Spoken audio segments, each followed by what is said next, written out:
Good morning children. Netaji का चश्मा हम पढ़ रहे थे और हमने काफ़ी बहुत सारे स्टोरी हम पढ़ लिए। बस आज एक ही पेज बचा हुआ है, वो उसे ही हम कंप्लीट करेंगे, जो कि पेज नंबर है आपका 24।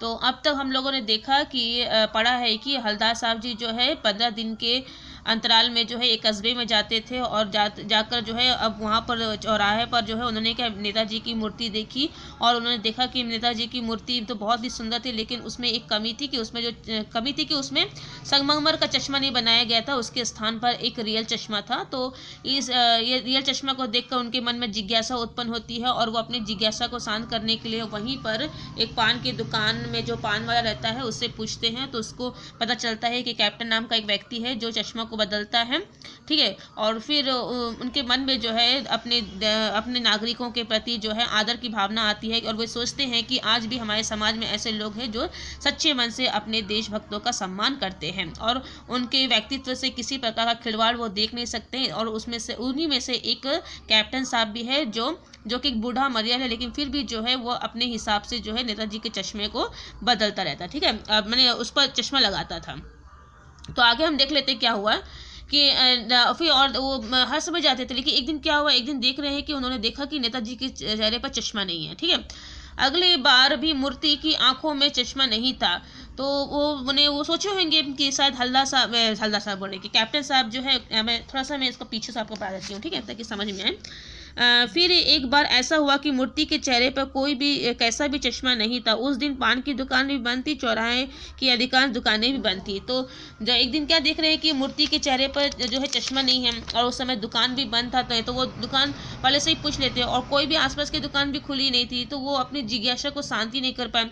तो उस दिन तो वहाँ चले गए, लेकिन जब दूसरे दिन आके देख रहे हैं तो देख रहे हैं कि इस बार भी मूर्ति के चेहरे पर, जो मूर्ति की जो आंखें हैं उस पर चश्मा नहीं था। हलदार साहब ने पान खाया और धीरे से पान वाले से पूछा, लेकिन उस दिन जो है दूसरे दिन जो है पान का दुकान खुला था।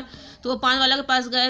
हर समय जैसा हर रोज मैंने जैसा वो ट्राई करते थे कि पान खाते थे और फिर उन्होंने पान खाया और फिर धीरे से पान वाले से पूछा, क्यों भाई, क्या बात है, आज तुम्हारे नेताजी को आंखों पर चश्मा नहीं है? तो उन्होंने अपनी जिज्ञासा पूछ ही ली। तो बोले पूछ ही लिया उन्होंने कि आज नेताजी के चेहरे पर चश्मा क्यों नहीं है। तब पान वाला उदास हो गया। उसने पीछे मुड़कर मुंह का पान नीचे थूका और सिर झुकाकर अपनी धोती के सिरे से आंख पोंछता हुआ बोला, साहब कैप्टन मर गया।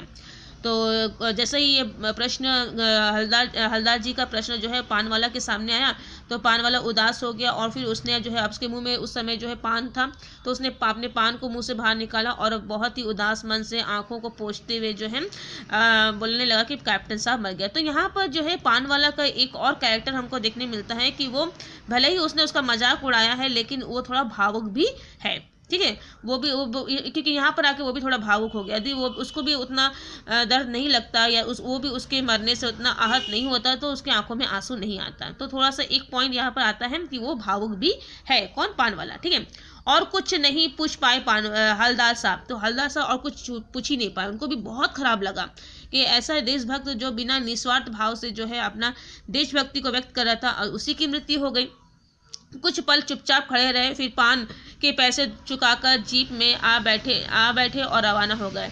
तो मैं चुपचाप ही खड़े होकर वहाँ पर देखते रहे, मैंने वहाँ पर सोचते रहे और फिर जो है पान के पैसे उन्होंने दिया और फिर जीप में बैठ कर वापस आ गए। बार बार सोचते क्या होगा उस कौम का जो अपने देश की खातिर घर गृहस्थी, जवानी, जिंदगी सब कुछ होम कर देने पर भी हंसते हैं और अपने लिए बिकने के मौके ढूंढती है। दुखी हो गए, ठीक है। और वो सोचने लगे, जब वो सोचने लगे कि आज मैंने इस देश की जनता क्या होगा, कुछ मैंने ऐसे लोगों के बारे में बोल रहे हैं जो सचमुच निस्वार्थ भाव से जो है अपने देश के लिए जो है अपने जवानी, अपना घर, सब कुछ जो है ख़त्म कर देते हैं। उनके मैंने वहाँ तक सब कुछ अपना अर्पण कर देते हैं और हंसते हंसते जो है मैंने बिकने के मौके ढूंढते थे। मैंने यदि देश के लिए उन्हें बिकना ही पड़े तो उसके भी तैयार थे। ऐसे लोगों के लिए ऐसे लोगों के बारे में सोचकर जो है हवलदार साहब भी भावुक हो रहे थे, दुखी हो गए। 15 दिन बाद फिर उसी कस्बे से गुजरे। कस्बे में घुसने से पहले ही ख्याल आया कि कस्बे की हृदय स्थली में सुभाष की प्रतिमा अवश्य ही प्रतिष्ठित होगी, लेकिन सुभाष की आंखों पर चश्मा नहीं होगा, क्योंकि मास्टर साहब भूल गया है और कैप्टन मर गया। आज वहाँ रुकेंगे नहीं, पान भी नहीं खाएंगे, मूर्ति की तरफ देखेंगे भी नहीं, सीधे निकल जाएंगे। ठीक है, ड्राइवर से कह दिया चौराहे पर रुकना नहीं, आज बहुत काम है, पान आगे कहीं खा लेंगे। तो 15 दिन के बाद में फिर से जो है उनको वहाँ पर आने का मौका मिला, तो उन्होंने पहले से सोच लिया कि अब तो मैं वहाँ पर जाऊँगा तो मूर्ति को देखूंगा नहीं, क्योंकि अब मुझे मूर्ति जो है बिना चश्मे की ही मिलेगी। तो क्योंकि मास्टर साहब भूल गया है और कैप्टन अब उसको पहना नहीं सकता, इसलिए उसने अपने ड्राइवर को पहले से ही सूचित कर दिया है कि हम पान की दुकान पर नहीं ठहरेंगे, क्योंकि ड्राइवर हमेशा आगे पान की दुकान पर रुकता था, क्योंकि वो हमेशा वहाँ पर पान खाते थे हवलदार साहब। तो इस बार ड्राइवर को भी उन्होंने इंस्ट्रक्शन दे दिया था कि वहाँ पर रुकेंगे नहीं, हम पान कहीं और खा लेंगे। ठीक है, क्योंकि वो दुखी थे, क्योंकि वो सुभाष जी को बिना चश्मे के देखना नहीं चाहते थे, कौन हवलदार साहब जी। लेकिन आदत से मजबूर आंखें चौराहे आते ही मूर्ति की तरफ उड़ गए। अब जिसका जो हैबिट हो गया वो तो बहुत मुश्किल जाता है, लेकिन जैसे ही जो जीप जो है चौराहे से गुजरने लगी, तब अचानक जो है हवलदार साहब की आंखें जो है मूर्ति पर पड़ ही गई। कुछ ऐसा देखा कि चीखे, रोको, जीप स्पीड में थी। ड्राइवर ने जोर से ब्रेक मारी। ड्राइवर को तो बोल दिया गया तुमको रुकना नहीं है, तो ड्राइवर तो स्पीड से जीप चला रहा था, आगे निकल गया। तो तुरंत जैसे ही उसने अचानक उसकी आंखें मूर्ति पे पड़ी तो चिल्लाने लगा कि रोको रोको। तो ड्राइवर जो है उसने तुरंत ही जो स्पीड जो जीप थी उसको ब्रेक लगाया। रास्ता चलते लोग देखने लगे, जीप रुकने ना रुकते हवलदार साहब जीप से कूदकर तेजी तेजी कदमों से मूर्ति की तरफ लपके उनके ठीक सामने जाकर अटेंशन में खड़े हो गए। मूर्ति की आंखों पर सरकंडे से बना छोटा सा चश्मा रखा हुआ था, जैसे बच्चे बना लेते हैं। हवलदार साहब भावुक है, इतनी सी बात पर उनकी आंखें भर आई। तो वो जैसे ही जीप रुक ही रही है, उससे पहले ही वो जीप से कूदकर जो है तेजी से जो अपने कदम बढ़ाते हुए मूर्ति की तरफ आ गए और उनके सामने आकर अटेंशन की स्थिति में खड़ा हो गया। मैंने उनको सम्मान दे रहे नेताजी को, और उन्होंने क्या देखा कि मूर्ति की आंखों पर सरकंडे का मतलब होता है कि यहाँ पर लिखा हुआ है सरपत नाम के एक पौधे से, उन्हें एक पौधा का बना हुआ जो पौधे से बना हुआ है चश्मा, जो उसकी जो लकड़ी है उससे बना हुआ चश्मा जो है नेताजी के चेहरे पर लगी हुई थी। ठीक है, और हवलदार साहब जी भावुक हो गए। मैंने वो अब भी सोच रहे हैं कि नहीं मैं गलत था, उनको ऐसा लगा कि शायद अब और कोई नहीं मिलेगा जो नेताजी के चेहरे पर चश्मा पहनेगा, लेकिन वो इस बात के लिए गलत थे।